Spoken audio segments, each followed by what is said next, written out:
सतलोक आपने देखा है? मरने के बाद पता है कि आपको क्लियर हम सतलोक ही जाएंगे। बिल्कुल। किसको पता है कि मरने के बाद कौन कहाँ जाता है? सतलोक कहाँ से आ गए? हमने नरक सुना और स्वर्ग सुना, सतलोक कहाँ से आ गया? तीसरा सतलोक कहाँ से आ गया? देखिए इसकी आप बताइए पहले, आपका क्या विचार है? मेरा तो इसमें ये विचार है, गीता अध्याय 18 श्लोक 62 में कहा है कि हे अर्जुन, तू सब प्रकार की भक्ति मतलब सबको छोड़ के एक मेरी भक्ति कर। मतलब इसका मतलब तू उस सनातन परम धाम को प्राप्त होगा जहाँ मोक्ष होता है। मोक्ष का मतलब है कि इंसान लौट कर ना आए, पर स्वर्ग से तो इंसान लौट कर आ जाता है, नरक से भी लौट कर आ जाता है और 84 लाख योनियों में जाता है।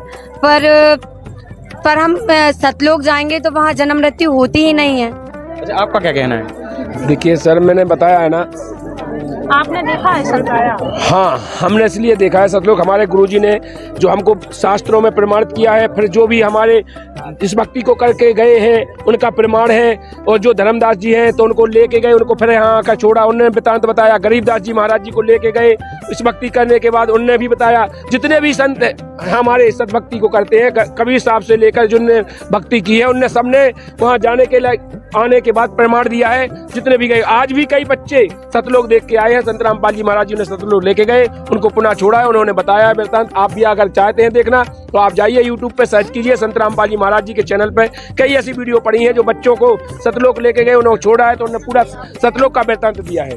बताइए। तो ऐसे तो हम लोग भी भगवान के मंदिर जाते हैं तो हमको भी वहाँ पे सतलोक दिखता है। हमारे भगवान के मंदिर में तो हमको भगवान मन को दिखते हैं। शांति मिलती है हमारे वहाँ, स्वर्ग दिखता है हमको भी। कहाँ हम भी स्वर्ग में आ गए हैं। देखिए, स्वर्ग दिखता है मंदिर में। अगर मंदिर में स्वर्ग दिखता है तो मंदिर ही में रहेंगे का जी? मर जाएंगे तो हमें बताइए। मंदिर में स्वर्ग दिखने लगा तो मंदिर ही में रहेंगे फिर जी मरने के बाद? बताइए।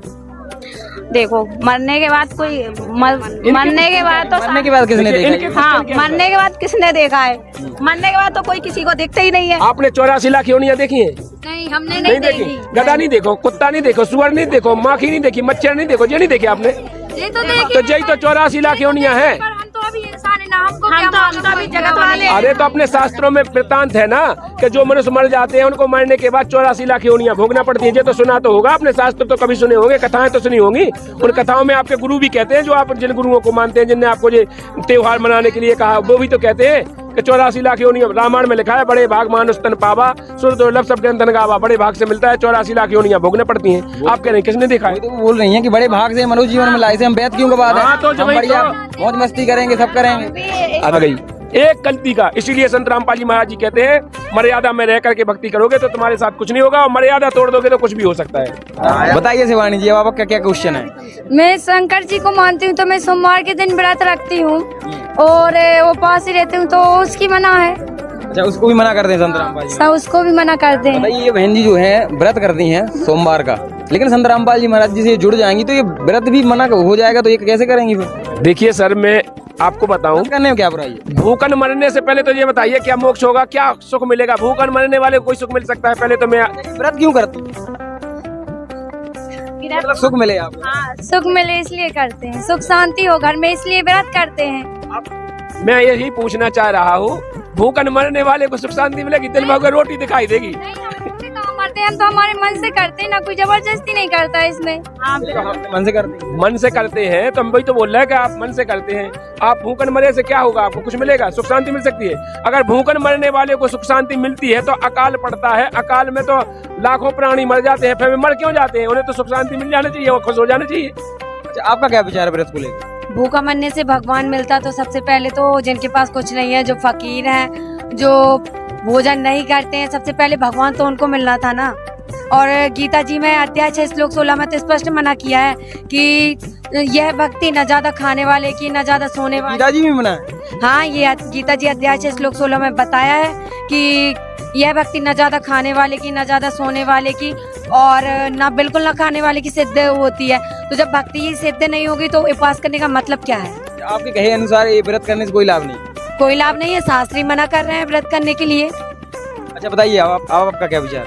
ठीक है, हमने मान लिया। अभी जो होली आ रही तो उसकी भी तो मना करते हैं, उसकी मना क्यों करते हैं? उसमें क्या बुराई है? हम अगर दीक्षा ले लेंगे तो होली कैसे मनाएंगे? जैसे कि संत रामपाल जी महाराज मतलब हिंदू धर्म की जितनी भी रीति रिवाज हैं वो सब बंद करवा देंगे सर। ये तो हिंदू विरोधी संत है फिर तो सर। अच्छा, इस विषय में आपका क्या विचार है? इस बारे में तो मैं यही बोलना चाहूंगी, ये होली मतलब जो कलर होते हैं होली के वो साइड इफेक्ट होते हैं। जैसे कोई भी किसी को भी कलर लगाता है उनसे फुंसियां होती हैं और भी बीमारियां फैलती हैं। तो इसका मतलब क्या है लगाने का? गुलाल तो हम लोग भी लगाते हैं, उससे कुछ नहीं होता है। इच्छा से लगाते हैं ना। अभी तो हम तो अभी तक तो हमारा सब मुंह खराब ही हो जाता है फिर तो। हम परसों से मनाते आए हैं। देखिए हम बताएं आपको, ये होली मनाने का मतलब क्या है, मकसद क्या है, पहले तो ये बताइए। होली किस लिए मनाते हो आप? मकसद है उस दिन जो है होलिका दहन हुई थी उसकी खुशी में मनाते हैं। होलिका जैसे को मर गया की खुशी में होली मनाने चाहिए। वो राक्षस थी ना, वो राक्षस थी, वो मर गई तो आप होली मना रहे, खुशी मना रहे, तो उसकी खुशी में मनाएंगे। उस आपको क्या मिलेगा होली के मनाने से? आपको रंग में रंग जाएंगे, आपको क्या मिलेगा? भगवान ने मार दिया था तो हम उसी की याद में मनाते हैं कि इस दिन ऐसे राक्षस का वध हुआ था, इसलिए हम उसकी खुशी में मनाते हैं, होली मनाते हैं। अब हमें ये बताइए, और हमारे यहाँ कई ऐसे भी जो आज भी ऐसे हैं क्रिमिनल मारे जाते हैं, उनकी खुशी में होली मनाने लगो। कई सरकार चालू कर देगी तो हम मानने लगे। कोई देखिए होली मनाने का मतलब जानते हो? होली मनाने का एक तो ये क्या है, आध्यात्मिक नॉलेज से लूं तो ये बिल्कुल शास्त्र के विरुद्ध साधना है। किसी भी ग्रंथ में, हाँ किसी भी ग्रंथ में होली मनाना नहीं। कैसी बातें कर रहे हो आप? श्री कृष्ण भगवान आए हैं, उनने भी होली मनाई सर। आज भी आप वृंदावन में जाइए, वहाँ पर होली ऐसे मनती है कि आप देखते रह जाएंगे। अरे यार हमें एक बताइए, आप किसने लगे? आप कृष्ण भगवान ने आपने मनाई तो हमें पता है कहाँ लिखा है? किसी ग्रंथ में लिखा है कि होली मनानी चाहिए? रंग फेंक रहे, पर आप मनमाना चढ़ क्यों कर रहे हैं? हम हमारे पूर्वजों से सुना, उनके पूर्वजों ने उनके पूर्वजों से सुना, मतलब वो तो हम लोग हमारे पूर्वजन के, आप पूर्वजन की चक्कर में नहीं पड़ो। पूर्वजन हते जो पूर्वज आपके रहे, आपके पूर्वज हते पे जो बुजुर्ग थे वो तो आपके क्या पहनते थे?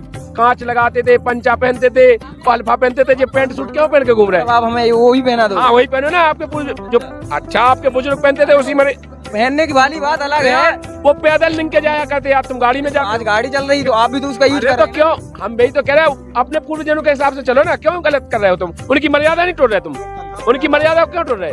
अरे यार मर्यादा वो नहीं है, मर्यादा तो हमारे सदग्रंथों की तोड़ रहे हैं आप लोग।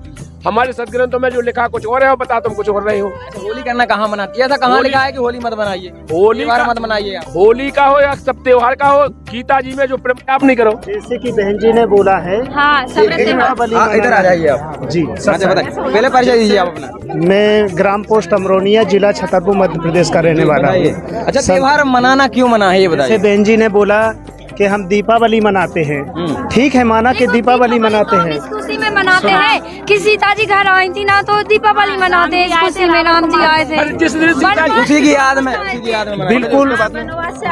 बिल्कुल सत्य कहा आपने कि राम जी हमारे घर आए थे, तो हम उसकी खुशी में दीपावली मनाते हैं, बिल्कुल सत्य है। लेकिन जब हमारी सीता माता को घर से बाहर निकाल दिया, उसके वियोग में हमने क्या मनाया? तो उसके दुख में क्यों नहीं मनाते? उसका दुख क्यों नहीं मनाया? वो भी तो मेरी माता थी ना, सीता माता थी, पिता राम। आपको उसके लिए दुख भी मनाना चाहिए ना। जब सीता जी आई थी तो आपने एक दिन दीपक जला लिए, जब सीता जी को भगा दिया गया, जब वो गर्भवती थी, तो उसके लिए क्या किया? आप लोगों ने दुख मनाया कभी? देखिए मेरे हिसाब से मैं आपको एक बताऊं, खुशियाँ मनाई जाती हैं, दुख नहीं, मातम नहीं मनाया जाता। तो खुशियाँ क्यों मनाई जा रही है कि सीता जी रावण की कैद से बाहर आई थी, इसलिए ना। एक मिनट तो बहन जी, एक मिनट, मैं इनसे पूछ रहा हूँ। इनने कहा है कि जीने वालों की खुशियाँ मनाई जाती हैं, मरने वालों का दुख नहीं मनाया जाता है। फिर आप लोग रो लिया, वो तो जब हो गया तो हो गया। हाँ सुनिए, आप एक बार रो लिया, फिर आप लोग मरने वालों की 13वीं मना के कौन सा दुख मनाते हो कि खुशी मनाते हो? ये बताइए आप। नहीं तो वो हमारे जो धर्मगुरु हैं वो अरे तो उनके आत्मा शांति के लिए मनाते हैं, जैसे उनकी आत्मा खुशी मनाते हो कि दुख मनाते हो? ये वो तो बताइए। दुख मनाते हैं, आत्मा शांत रहे उनकी। उनको शांति कैसे मिल सकती है? आप तो ये बताइए, यदि आप गंगा जली करेंगे तो भूतों की योनि से छूट जाएंगे, मान चलो। क्या होता है कि हमारे पूर्वज भक्ति करते हैं, ठीक है, तो क्या होता है कुछ लोगों की भक्ति थोड़ी बहुत कम रह जाती है, तो इसलिए हम ये सारा कार्यक्रम करके उनको भक्ति करके पूरा उस स्वर्ग में चले जाते हैं। आत्मा को शांति दे देते हैं, आत्मा को शांति मिल जाती, स्वर्ग पहुंच जाते हैं। अगर हर व्यक्ति स्वर्ग इतनी आसानी से चला जाता तो नरक में कौन जाता? आप तो ये बताइए, जैसे आप कर रहे हैं, जैसे परमात्मा जी बताते हैं, पृथ्वी ऊपर पग जो धारा करोड़ जीव एक दिन में मार है। अगर अपन धरती के ऊपर पैर भी रख रहे हैं तो करोड़ों जीवों के मान रहे हैं। इसकी हत्या का आप इनकी हत्या कर रहे हैं, तो आप कहाँ बचे हैं इसमें? हमारी जो शास्त्र अनुकूल भक्ति विधि है ना, इससे हमारे डेली के पाप कट जाते हैं। कैसे कह सकते हो कि आपकी सास अनुकूल भक्ति है? हम जो भक्ति कर रहे हैं आप शास्त्रों से मिला के देख लीजिए ना। जैसे हम व्रत नहीं करते गीता, आपने देखा है मिला के? आप तो गीता जी ले आइए, मैं आपको मिला। तो आप बोल रहे हैं कि ये मतलब जो चीजें हैं, ये श्राद्ध निकालना, तेरहवीं वगैरह, ये कहाँ मना है सर? गीता में कहीं मना है? गीता अध्याय 9 के श्लोक नंबर 25 में लिखा है। गीता अध्याय 9 के श्लोक 25 मत कीजिए, उसमें स्पष्ट लिखा है, भूत पूजने वाले भूत बनते हैं, पितृ पूजने वाले पितृ बनते हैं, देवताओं को पूजना करने वाले देवगति को जाने के बाद पुनः जन्म मृत्यु में आते हैं और मेरा पूजन करने वाले मुझको प्राप्त होते हैं। स्पष्ट लिखा है। अब हम जब क्यों भूतों को पूजे? जब भूत पूजा है ही, 13वीं करना, श्राद्ध निकालना, सब भूतों की पूजा है। हम क्यों भूत बने भूत पूज के? हमारे बुजुर्ग लोगों से भूत को बोल रहे होगे, तुझे गलत बात है, ऐसा क्यों बोल रहे हो? शांति नहीं रहेगी तो इधर उधर भटकेंगे। हमने अपनी मर्जी से तो बोला पूजा नहीं है सर। आपकी गीता जी बोल रही, हम नहीं बोले बहन जी, आपकी गीता जी बोल रही। नहीं देंगे बुजुर्गों को तो इधर उधर भटकेंगी। अरे तो आपकी गीता जी बोल रही, हमने अपनी मर्जी से नहीं बोला कि आपके में भूत है के पितर है। आपकी गीता जी बोल रही, हम तो बोल नहीं रहे अपनी मर्जी से ना, हमारे गुरु जी बोल रहे। हमारे गुरु जी ने हमें दिखा दे कि देखो गीता जी में जो लिखो, हम वो बोल रहे हैं। आपकी गीता जी बोल रही, हम थोड़ी बोल रहे हैं। बताइए अब आप लोगों का क्या विचार है? बर्थडे में जाते हैं, वो मना करते हैं। वो तो उस दिन हमारा जन्म हुआ था तो खुशी मनाते, उसकी मना क्यों करते हैं? बर्थडे वगैरह की भी तो मना करते दिन मनाने में क्या बुराई है? देखिए सर, पहले तो मुझे ये बताइए कि जन्मदिन कहते कैसे हैं आप? जन्मदिन जिस दिन हमारा जन्म होता है उस दिन हम जन्मदिन मानते हैं उसको, उसी खुशी में जन्मदिन मनाते हैं। उसकी आपका 1 साल बीत गया, बीतने के बाद आपकी उम्र बढ़ गई कि कम गई तो खुशी मना रहे हैं? वो तो कम गई पर जन्म लिया ना, मानुष जन्म मिला, इसलिए हम खुशी मनाते हैं। मतलब हम एक दिन कम होने की मतलब खुशी मनाए। अगर 1 साल कम हो गई तो हम खुशी मनाए, पर जिस दिन मर जाऊं उस दिन और ज्यादा खुशी मनाए। उस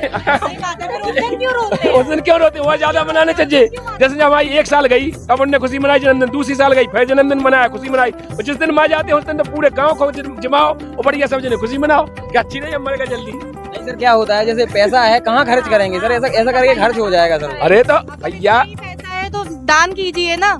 दान करने से क्या फायदा? हम लोग जैसे बर्थडे मनाते हैं तो बढ़िया, हम लोग जैसे डीजे बजाते हैं, हमारे दोस्त आते हैं, इनवाइट करते हैं, तो वो भी तो एक भंडारा है। भंडारा तो दान है। ये भंडारा नहीं होता, हम डीजे बजाते हैं, ये कोई भंडारा वगैरह चीज नहीं होती है। खाना नहीं खिलाते क्या? खाना खिलाते हैं पर भंडारे में आ गया ना, कोई भूखा होगा हमने उसको खिला दिया, और गरीब को भी खिला देते हैं उस समय। किसी भूखे को खिलाइए। बड़े उसमें बड़े बर्थडे पार्टीज बनती है, उसमें किसी भूखे को नहीं बुलाया जाता, बड़े बड़े लोगों को बुलाया जाता है। भूखे भूखे नहीं बुलाया जाता, नंगा फुक्का नहीं बुलाया जाता, ठीक है? वो भी बर्थडे में तो अपनी लेवल वाले आदमी को बुलाया जाता, नहीं बर्थडे में आ जाओ। भंडारा नहीं कह सकते। वो तो भंडारा का वो तो निमंत्रण कर रहा है, वो पार्टी अपने बड़े बड़े जो हमारे लेवल के आदमी हो तो उन्हें बुलाओ जाओ कि बर्थडे में तुम आ जाओ, हमें गिफ्ट दे जाओ, वो तुम्हारे खाना खा जाओ, बस बर्थडे तो इतने हुए। जैसे किसी का मन है तो उसमें क्या बुराई है? मना नहीं लीजिए बर्थडे उसका। अरे यार, तुझे शास्त्र के अनुकूल नहीं है। मैंने 100 बार कहा यार, हर बार मन करने तो मन से मर जाओ, मन से मर जाओ, मन से देखो कैसे मर जाए? मन के मते ना चालियो, मन है काल को दूत, और दरिया में डुबवाए के जाए हाथ से छूट। मन के मारे मिट गए बन तज बस्ती माए, वो कहे कबीर मन लालची जो कहूँ ठहरत ना है। जो मन 3 लोक से भी नहीं तरपत, अगर तीनों लोक भी दे दे तो नहीं तरपत।